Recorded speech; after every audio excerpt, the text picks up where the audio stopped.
Cause and effect. The very two famous and simple concepts. Do we actually use them to our benefit? Hi everyone, I'm Coach Phoenix and I'd like to share my thoughts on this subject with you. Rarely can we find anyone who hasn't heard about cause and effect. They are amongst the early concepts which are being taught at schools.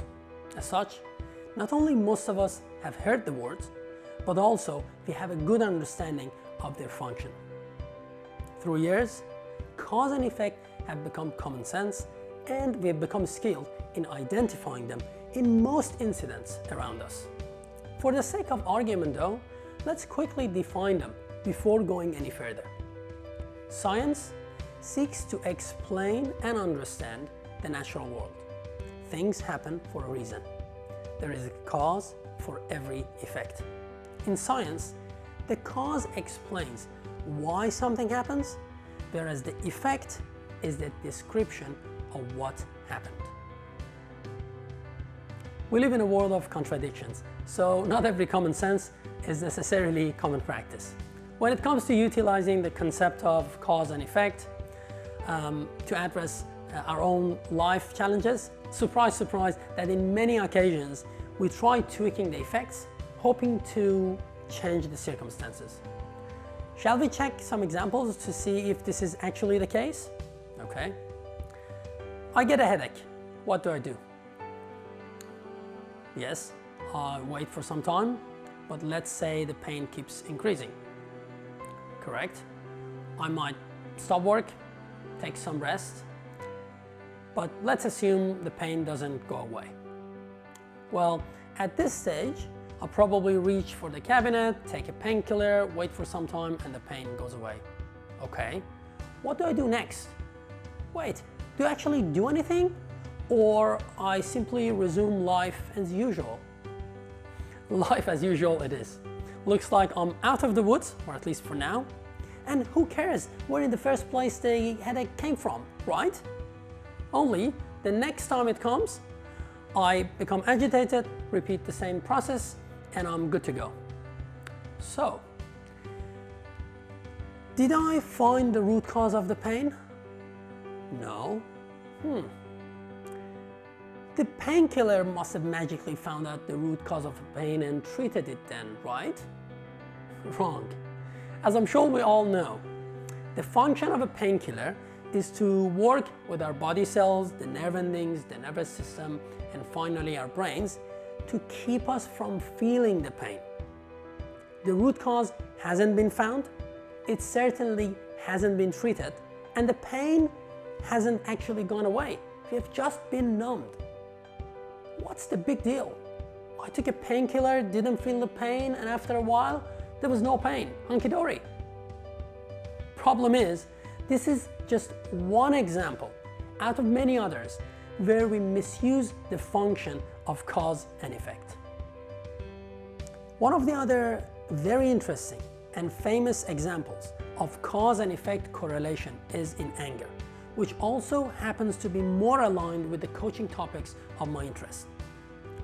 Anger is a feeling which can be caused both by internal and external triggers. The response to anger has four main different forms: aggressive, passive-aggressive, passive, and assertive. But going to depth of these is outside the scope of this video. The feeling of anger itself cannot be controlled at a given time. This means while the trigger to anger exists, the feeling is unavoidable. The response to anger, however, can be managed, which is also known as the anger management. Notice that for as long as the feeling of anger is triggered, it is going to manifest in some form, whether positive or negative, acceptable or unacceptable. No matter how long we work on the response to anger, as it is at the level of tweaking the effects, we will need to keep working on it.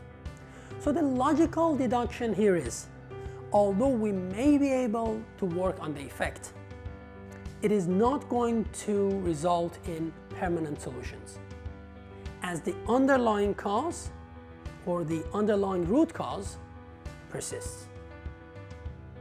Now that we've established some examples showing how cause and effect concepts might actually be used in the reverse order, why do you think this is the case? This is where it gets even more interesting. I think the reasons in trying to tweak the effects rather than finding the root cause of the matters are: the process of finding the root cause is difficult. It requires thinking and exploration. It takes time. Even when the root cause is found, it still requires more thinking and exploration to understand how it can be addressed. Then again, it needs more time to see the potential changes at the level of effect. And who's got all this time and patience to deal with the root cause? So let's just tweak the effects, get it done with, and hope they never come back. Point is, I don't know of a single scenario where manipulating the effects has ever resulted in permanent solutions.